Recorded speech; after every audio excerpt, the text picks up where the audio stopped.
Este relato foi enviado por um seguidor do canal, alguém que jurou ter vivido uma das noites mais perturbadoras de sua vida quando ainda era apenas uma criança.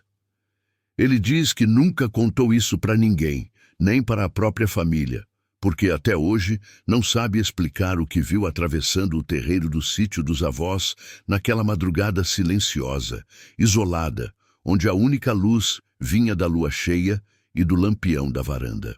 Ele afirma lembrar de cada detalhe, o ar pesado, o cheiro úmido da terra e a figura que por alguns segundos não parecia humana. Boa noite, meu nome é Léo, e quem me mandou este relato foi um seguidor chamado Rogério Cândido, que atualmente tem 32 anos, mas viveu essa experiência quando tinha apenas 11 anos de idade, numa das férias que passava no sítio dos avós. Ele garante que até hoje não conseguiu esquecer a sensação de estar sendo observado naquela noite. Se você gosta desse tipo de história real enviada por inscritos, já prepara o terreno. Mergulhe comigo no que aconteceu naquela madrugada, quando algo que não deveria existir cruzou o terreiro e deixou marcas. Eu tinha 11 anos e, naquela época, o sítio dos meus avós era o meu lugar preferido no mundo. Mas também era o único onde eu sentia que a noite tinha personalidade. É difícil explicar, mas quem já passou tempo em área rural sabe. Existe um silêncio diferente ali. Não é a ausência de som, é a presença de algo que escuta. Naquela noite eu não conseguia dormir. O calor estava forte. A janela aberta deixava entrar só uma brisa fraca com cheiro de capim molhado e terra quente. A casa inteira parecia respirar devagar, como se estivesse viva. O relógio de parede na cozinha fazia um tic-tac que atravessava as paredes, marcando cada segundo daquela insônia. Me lembro de ter levantado para beber água, o chão de madeira gelado, o cuidado para não acordar meus avós. A porta da cozinha estava entreaberta, deixando passar o brilho amarelo do lampião que vovô sempre deixava pendurado na varanda. Ele dizia que era para espantar bicho noturno, mas a verdade é que aquele lampião criava sombras ainda mais estranhas. Quando cheguei na cozinha, algo chamou minha atenção imediatamente.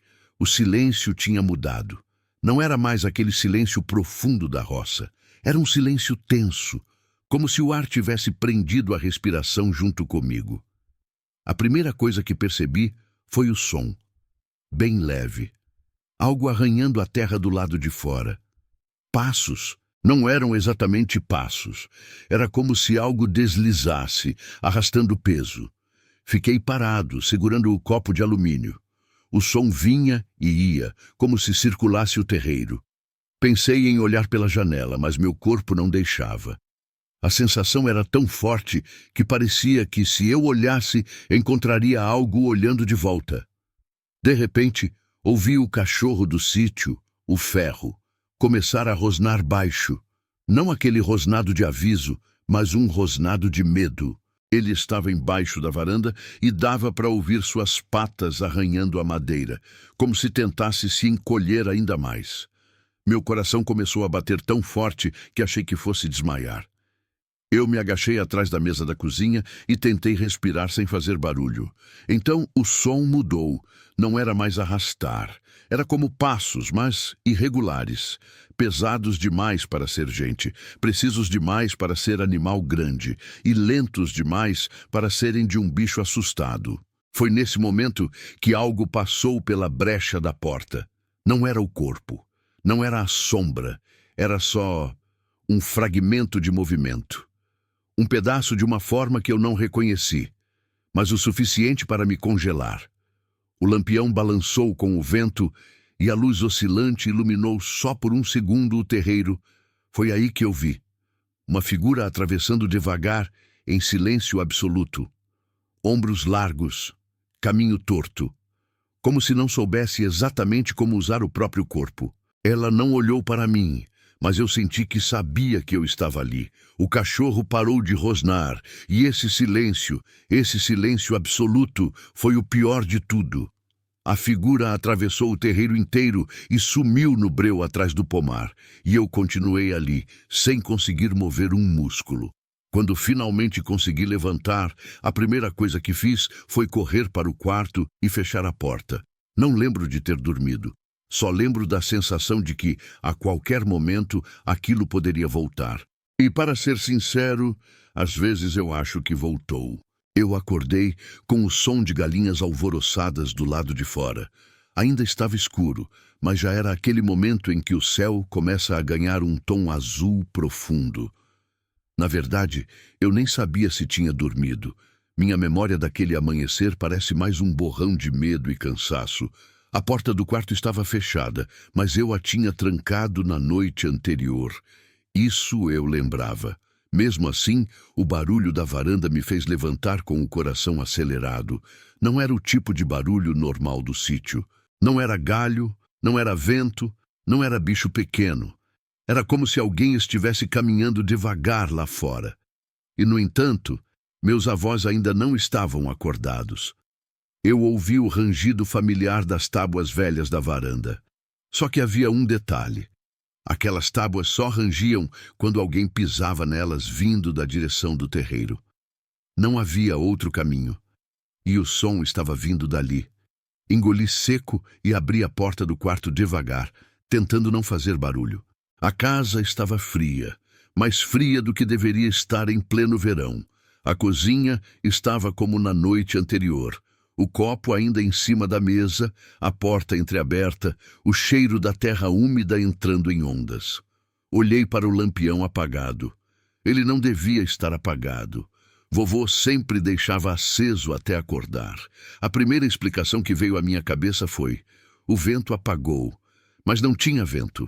A noite inteira estava parada, pesada. Foi então que escutei outra coisa. Não passos, algo pior.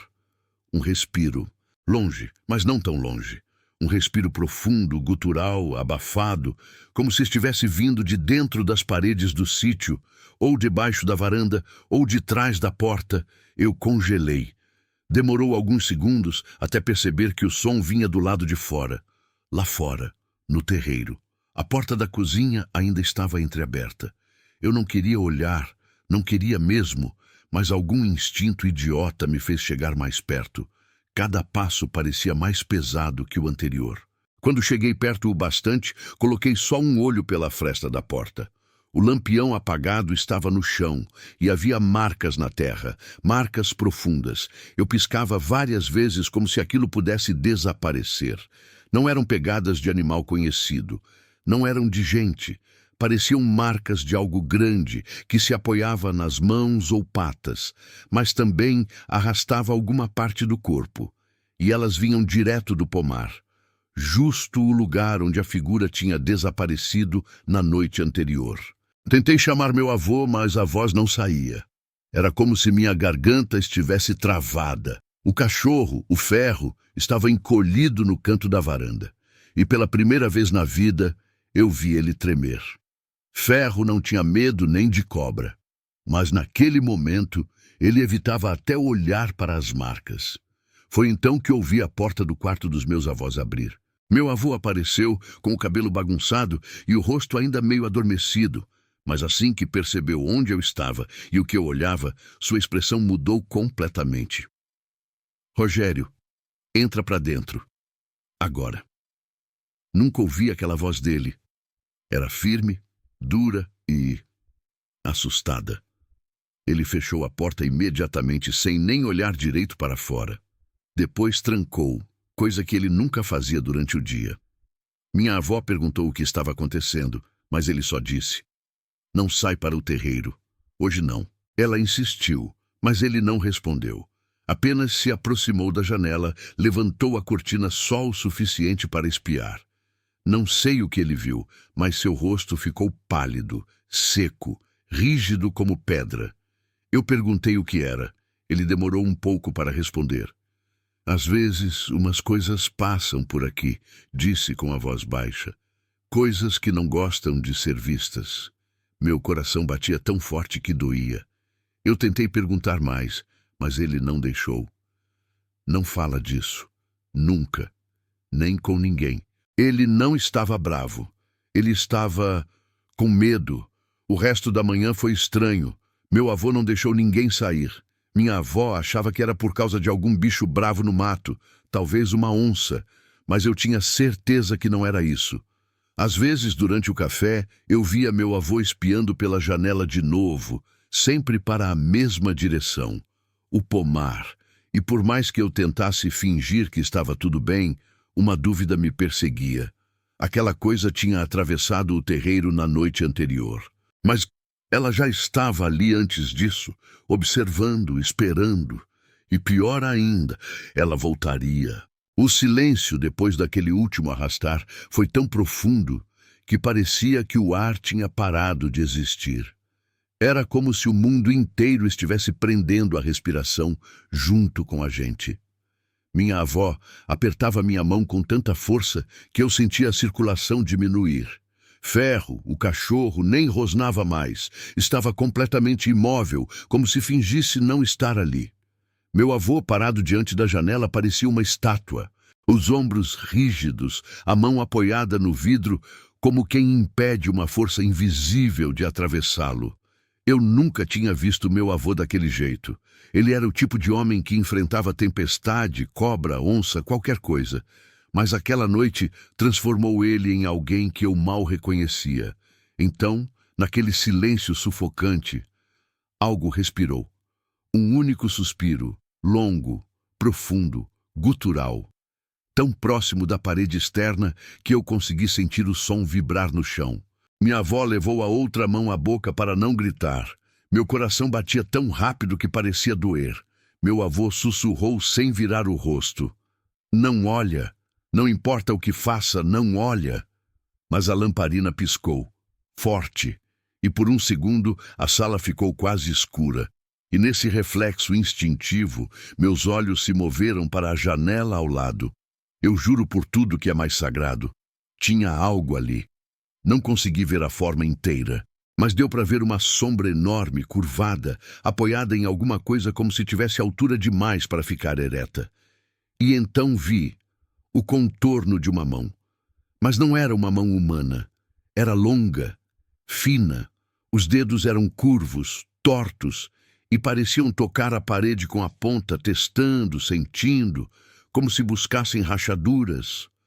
Meu corpo travou. Não consegui respirar, não consegui piscar.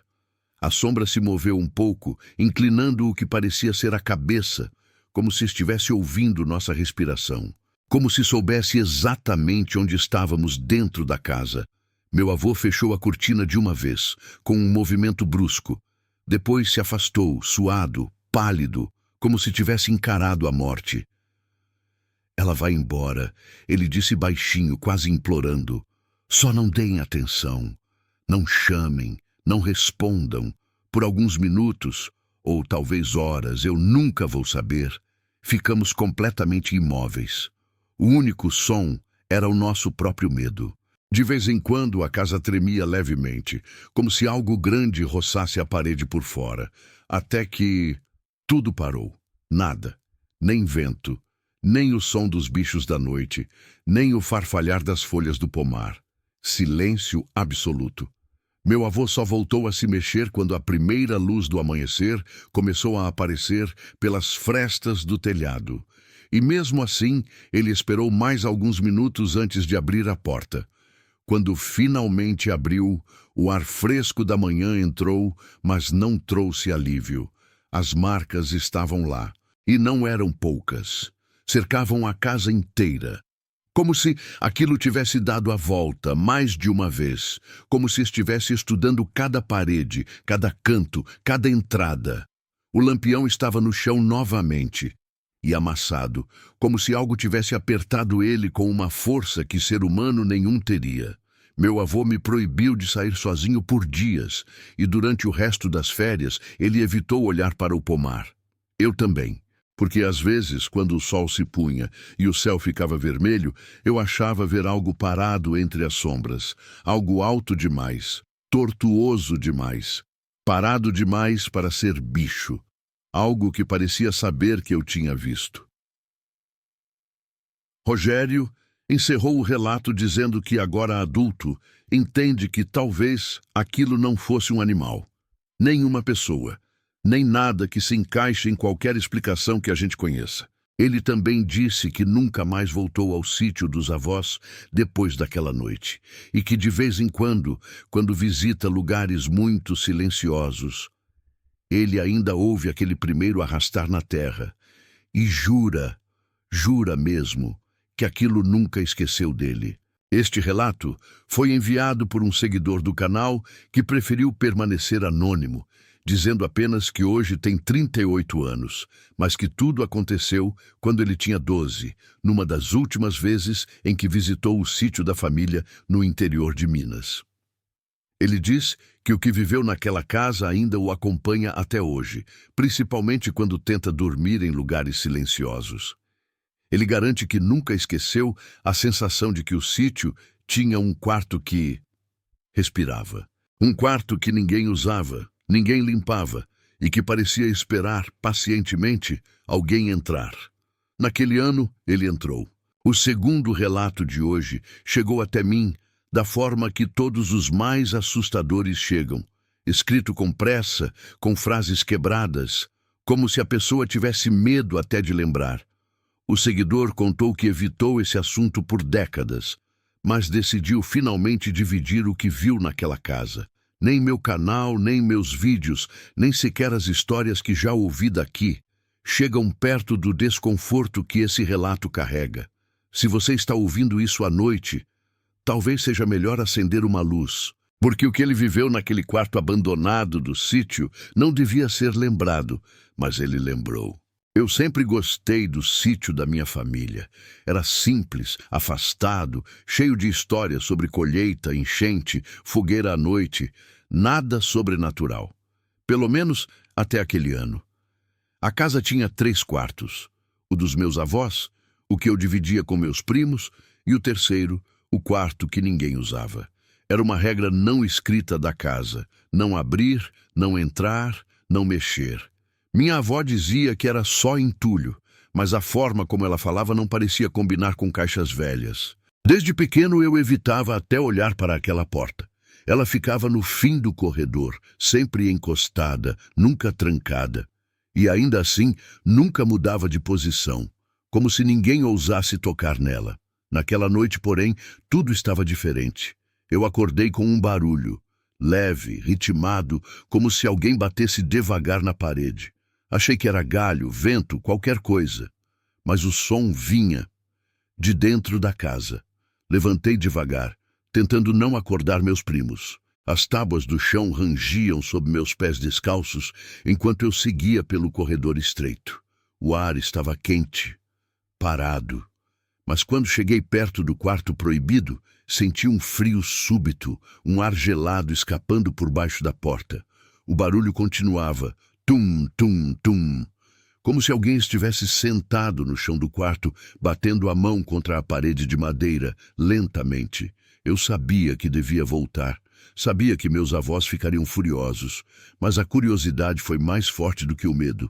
Coloquei a mão na maçaneta fria, girei. A porta abriu com um estalo longo, e naquele instante o barulho parou. O quarto estava completamente escuro. A janela fechada, as cortinas engolidas pela poeira. A única luz vinha do corredor, iluminando só o primeiro metro do chão. O resto era breu. Um breu tão compacto que parecia ter peso. Dei um passo para dentro, e o cheiro me atingiu.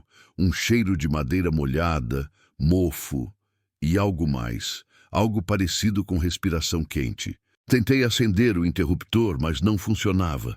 A fiação do sítio sempre fora ruim, mas aquilo parecia intencional. Era como se a luz não tivesse permissão para existir ali dentro. Então, ouvi. Não era o barulho da parede. Era movimento. Algo deslizando muito devagar no fundo do quarto, ainda oculto no escuro. Meu corpo inteiro reagiu. Arrepio, frio na nuca, vontade de correr. Mas eu não me mexi. Só consegui ficar ali, travado. Foi quando a luz do corredor piscou. Piscou de novo. E por menos de um segundo, o flash iluminou uma parte do quarto. Eu vi algo agachado no canto, parado, mas com a forma errada. Parecia uma pessoa, mas a postura era torta, baixa demais, como se tivesse os joelhos dobrados ao contrário. E os olhos, eu vi os olhos brilharem por reflexo. Não era humano. A luz apagou completamente, e no escuro absoluto ouvi uma respiração tão próxima que senti a umidade no meu rosto. Corri, não sei como não caí. Só lembro de atravessar o corredor, entrar no quarto e puxar a coberta por cima da cabeça. Passei o resto da noite acordado, tremendo, esperando ouvir o barulho de novo. Mas o barulho nunca voltou. E talvez isso tenha sido o pior de tudo, porque me deu a sensação de que aquilo sabia que eu tinha visto, e que eu... Na manhã seguinte, o sítio parecia normal. E isso me deu uma sensação estranha, quase ofensiva, como se a casa estivesse fingindo que nada tinha acontecido. O cheiro de café, a voz da minha avó chamando os galos, o barulho do vento passando pelas árvores, tudo estava igual, menos eu. Eu passei o café todo observando o corredor. O quarto proibido estava com a porta totalmente fechada, como sempre. Parecia intocado, como se eu tivesse sonhado a noite inteira. Só que eu lembrava do cheiro, do frio, da respiração perto demais. Eu lembrava dos olhos. Depois do almoço, tomei coragem e perguntei para minha avó: Vó, por que a gente não usa o terceiro quarto? Ela parou de mexer a panela no mesmo instante. Não olhou para mim, só ficou ali, com a colher parada no ar. Aquele quarto é velho, meu filho, respondeu. Muito mofo. Sua mãe passou mal da última vez que dormiu lá. Eu sabia que era mentira. Minha mãe odiava sítio. Nunca dormiu ali depois de adulta.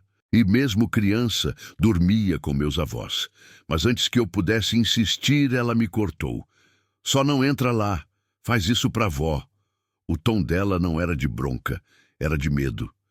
Mais tarde, quando meu avô voltou da roça, eu tentei perguntar algo a ele também. Ele me encarou por um segundo. Só um segundo, e naquele instante eu percebi que ele sabia exatamente o que acontecia naquele quarto. Escuta, menino, ele disse finalmente. Tem coisa que não é para mexer. Mas vô, eu ouvi. Não é para mexer. A forma como ele falou me fez engolir qualquer outra palavra. O resto da tarde passou arrastado. Eu tentei brincar, correr pelo terreiro, ocupar a cabeça, mas toda vez que a sombra da casa batia na terra, eu pensava no que tinha visto dentro do quarto, no formato torto, nos olhos que brilharam, na respiração quente no meu rosto. Quando a noite caiu, o sítio ficou silencioso demais, silencioso de um jeito que machucava o ouvido. Meus primos dormiram rápido, mas eu fiquei acordado. O corredor parecia mais escuro do que de costume, talvez porque eu sabia o que vivia no final dele. Foi por volta de meia-noite quando ouvi. Não era o barulho da noite passada. Era pior.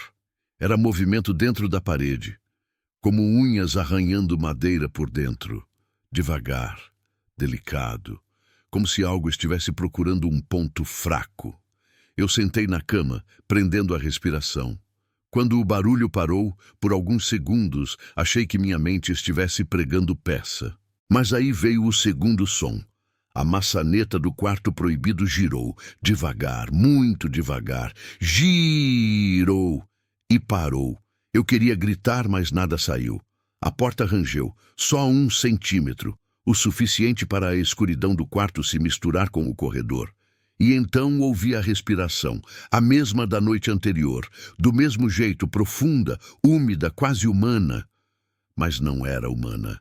Alguma coisa estava logo atrás da porta, do lado de dentro, respirando como se estivesse sentindo o cheiro do corredor, o cheiro da casa, o meu cheiro. Eu não aguentei. Saí correndo para o quarto dos meus avós, tropeçando no carpete, quase caindo. Abri a porta sem bater. Meu avô levantou na hora, como se não estivesse dormindo, como se estivesse esperando isso. Ele abriu a porta. Eu gritei, sem pensar. Meu avô ficou branco, branco de um jeito que eu nunca tinha visto. Ele saiu da cama sozinho, sem pegar chinelo, sem desligar a luz. Caminhou pelo corredor com a postura de quem enfrenta tempestade, mas com o olhar de quem enfrenta algo que nunca deveria existir. Quando ele chegou à porta do quarto proibido, ela estava fechada, totalmente fechada. A maçaneta parada, o corredor silencioso. Eu tremia tanto que quase não consegui falar. Mas, vô... Ela abriu. Eu ouvi. Eu vi a fresta. Ele me encarou. Não tinha raiva. Tinha pena e medo. A gente vai embora amanhã, ele disse sem hesitar. Não fica mais uma noite nessa casa. Mas por quê? Porque ele acordou. Ele. Aquela palavra me arrepiou até os ossos. Não era aquilo, não era o que tem ali. Era ele. Como se fosse algo que minha família conhecia havia muito tempo. Vô, o que tem ali dentro? Ele respirou fundo, mas não respondeu. Apenas segurou meu ombro, firme, e me levou de volta para o quarto. Naquela noite, ninguém dormiu. E o pior ainda estava por vir. Meu avô não voltou a dormir. Ele ficou sentado na cadeira da cozinha, segurando um lampião apagado, como se estivesse esperando algo bater na porta. Minha avó rezava baixinho, deslizando o terço pelos dedos, mas com um olhar tão perdido que parecia que cada palavra era mais tentativa de acalmar a si mesma do que de pedir proteção. Eu fiquei no sofá, encolhido, ouvindo cada barulho da casa como se estivesse ampliado. Mas, por incrível que pareça, a madrugada passou quieta demais. Nenhum passo, nenhuma respiração por trás da porta, nada. E isso me deixava ainda mais apavorado, porque o silêncio absoluto sempre significa que algo está esperando. Quando o céu começou a clarear, meu avô se levantou e disse: "A gente sai logo depois do café. Não quero mais ninguém aqui antes de o sol estar alto." Ele falava como se estivesse dando uma ordem à própria casa, ou à coisa dentro dela.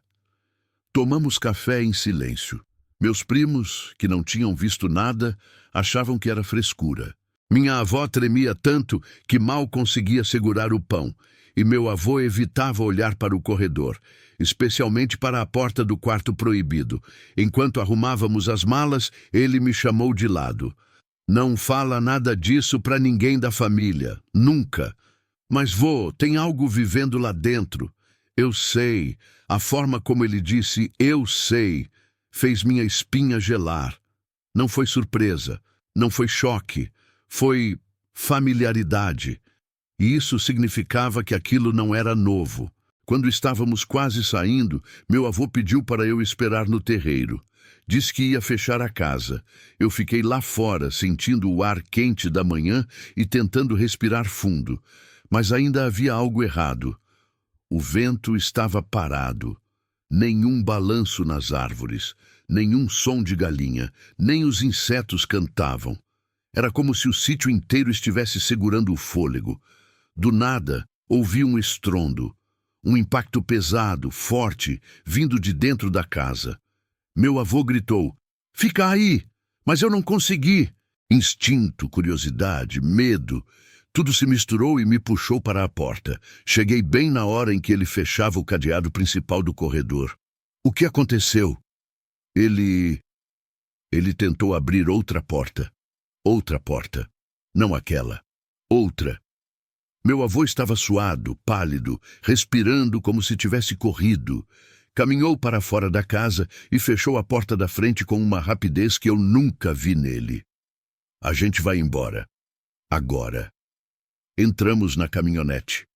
Meus primos não entendiam nada. Minha avó só dizia: "Não olha para trás, não olha para trás." E meu avô repetia isso como um mantra, como se realmente acreditasse que olhar poderia atrair algo. Mas eu olhei, só uma vez, só por um instante, e juro que vi a cortina do quarto proibido mexer sozinha, não com o vento, não havia vento. Mexeu como se alguém tivesse encostado nela, como se algo estivesse parado ali, observando a gente ir embora. O resto da viagem foi silêncio, profundo, pesado.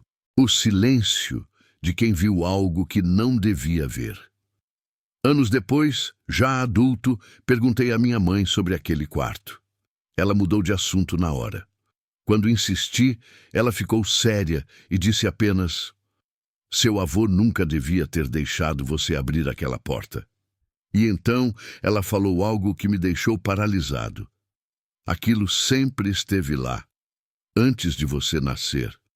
"O quê?" Ela respirou fundo. "Uma presença. Uma coisa que não é exatamente humana.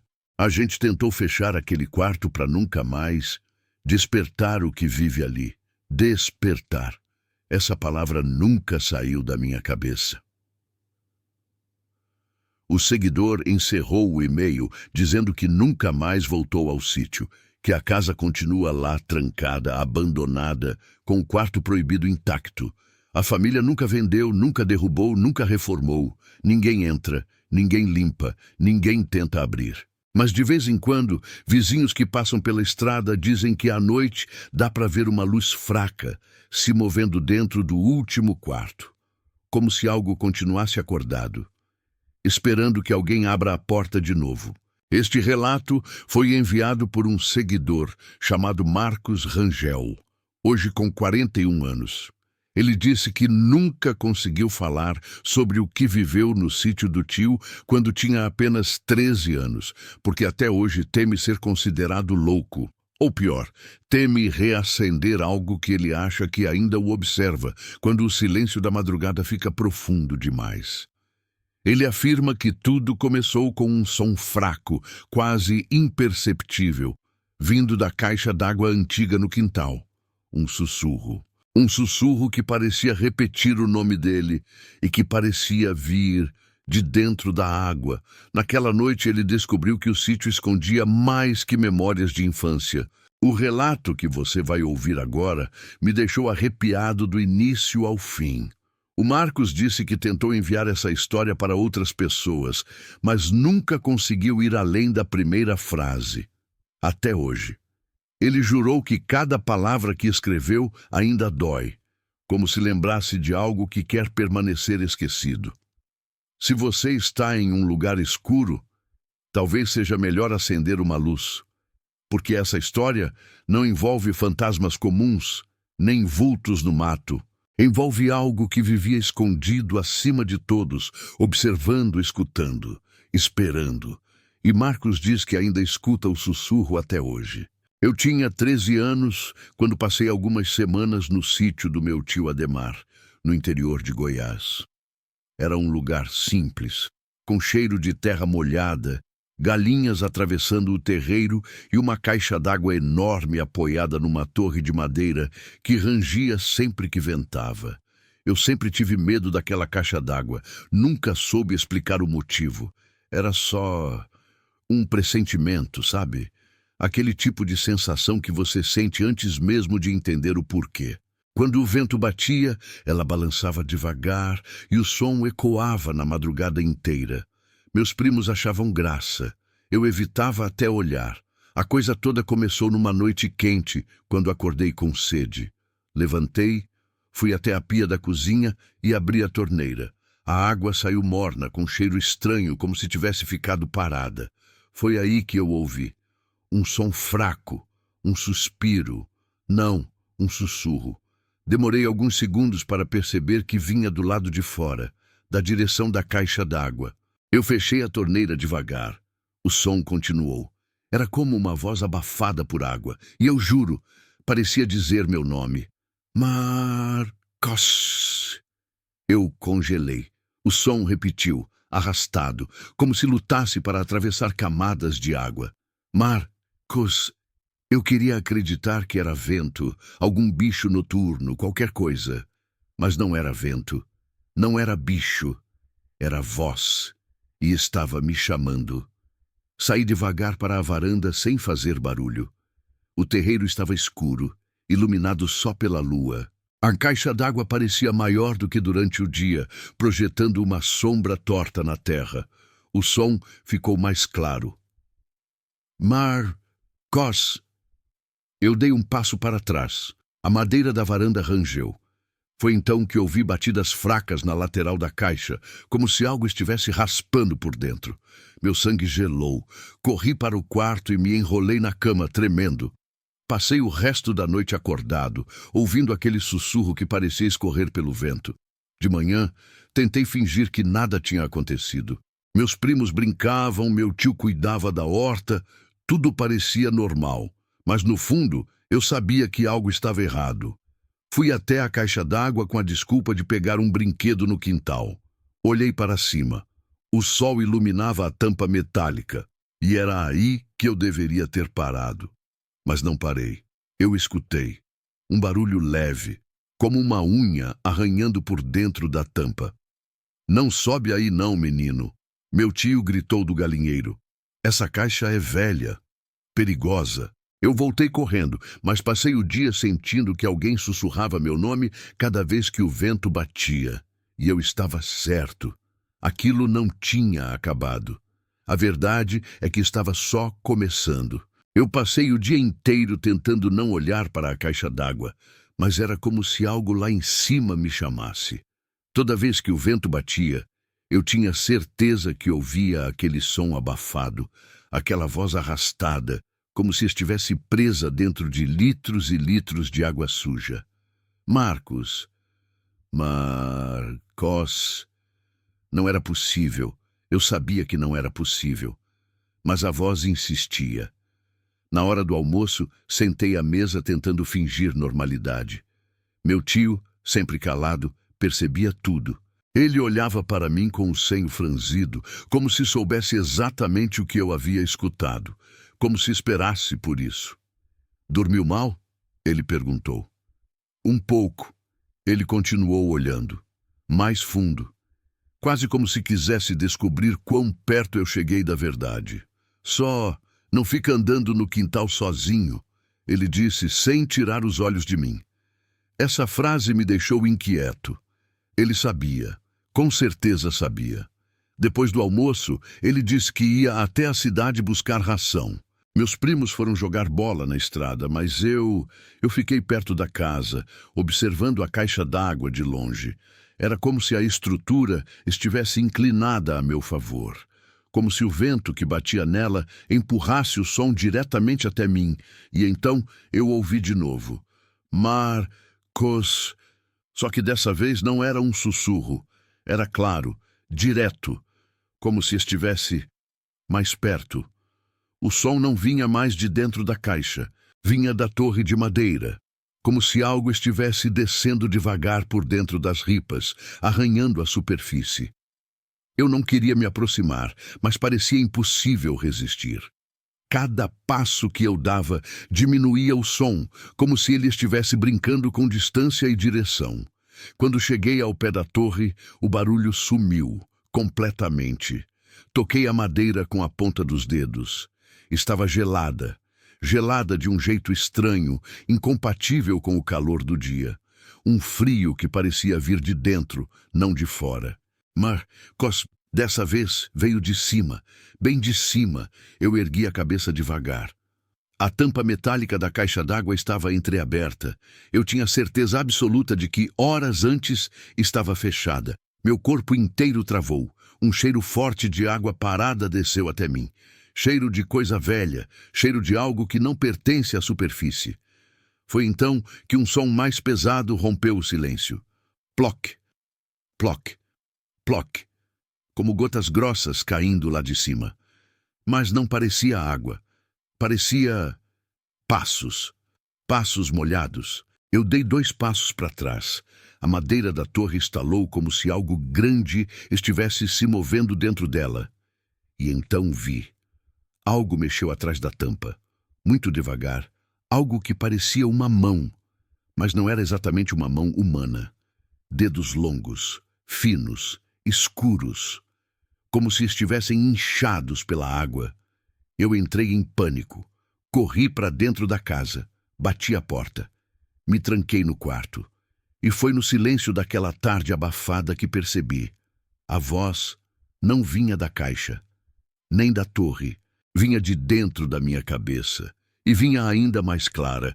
"Venha-se me buscar." O resto da tarde foi um tormento. Cada vez que eu fechava os olhos, sentia como se estivesse afundando dentro de água profunda, escura, pesada, como se alguém me puxasse pelo tornozelo para o fundo. Quando meu tio chegou, eu estava branco. Ele percebeu na hora. Marcos, você subiu lá? Eu balancei a cabeça, mas ele sabia. Sabia que eu tinha chegado perto demais. Ele suspirou nervoso. É por isso que a gente não mexe na caixa, ele murmurou. Não é pelo perigo da torre, é por outra coisa. Eu tentei perguntar, mas ele me cortou. Só fica dentro de casa hoje. Não abre a porta, nem a janela. Entendeu? Eu entendi. Mas não adiantou. Porque naquela madrugada, o que estava lá em cima finalmente desceu. E quando desceu, não chamou mais pelo meu nome. Chamou pelo meu ouvido, como se estivesse centímetros atrás de mim, e disse algo que eu nunca esqueci. Eu te vejo. Eu não consegui dormir naquela madrugada. Cada vez que o vento passava pela janela, eu tinha a sensação de que algo tocava a madeira do lado de fora com unhas compridas, arranhando devagar, só para avisar que estava ali. Eu não sei quanto tempo fiquei acordado, olhando para a porta do quarto, esperando meu tio voltar do galpão, onde tinha trancado os cachorros. O silêncio daquela hora da noite no sítio nunca me pareceu tão vivo. Era como se a escuridão estivesse respirando junto comigo. E então aconteceu. Um pingue metálico ecoou do lado de fora, depois outro e mais outro. Era o som da tampa da caixa d'água batendo lentamente contra o metal, como se alguém estivesse abrindo e fechando, abrindo e fechando, abrindo e... Marcos! A voz soou tão perto do meu ouvido que eu pulei da cama com um grito preso na garganta, mas não tinha ninguém ali.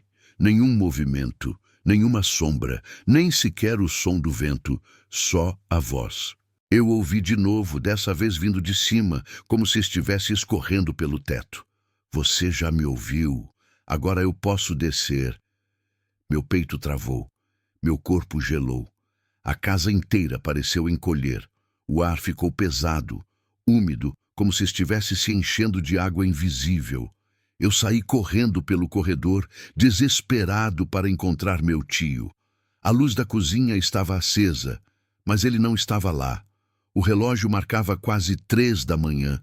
Quando cheguei à porta da sala, parei de repente. A porta da frente estava aberta, só alguns centímetros, mas aberta, e o vento empurrava devagar, fazendo-a ranger como se alguém tivesse passado por ali minutos antes. Meu coração batia tão forte que eu podia ouvir o sangue nos ouvidos. De repente, ouvi uma batida no chão, pesada, molhada. Plaque. Não era passo humano. Era como se algo grande estivesse pingando água no piso de madeira. Plaque, plaque, plaque.